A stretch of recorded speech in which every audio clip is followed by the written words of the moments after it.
আছে আলহামদুলিল্লাহ। একদিন ওই রাজ দরবারের একজন মন্ত্রী আসছে, এবার ওই রাজার একজন এমপি সাহেব, তার চোখে সমস্যা, সে আসছে, এসে বলছে যে আমার এই চোখের সমস্যা, আমার চোখটাকে ভালো করার দরকার। সে বলছে যে আপনি আল্লাহর প্রতি ঈমান নিয়ে আসেন, আমি আল্লাহর কাছে দোয়া করব, আপনি ভালো হয়ে যাবেন।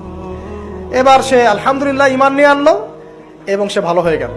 এই ভালো হয়ে যাওয়ার পরের দিন যখন সে আবার ওই পার্লামেন্টে গিয়েছে আর কি, ওদের তৎকালীন রাজদরবারে, এবার রাজা ওকে দেখে বলছে যে তোমার তো চোখ অন্ধ ছিল, কিভাবে শেফা লাভ করলে? সে বলে না কিভাবে শেফা লাভ করলো, সে বলতে চাচ্ছে না। এক পর্যায়ে তাকে খুবই পিটুনি দেওয়া হচ্ছে, রিমান্ডে নিয়ে গিয়ে কঠিন মাইর দেওয়া হচ্ছে। এক পর্যায়ে সে মারের যন্ত্রণা সহ্য করতে না পারে বলে ফেললো যে ওই বাচ্চা, তার কাছে গিয়ে আমি আরোগ্য লাভ করেছি এবং সে আমাকে বলেছে যে তার রবের প্রতি ঈমান নিয়ে আসতে, তাহলে আমি শেফা লাভ করব।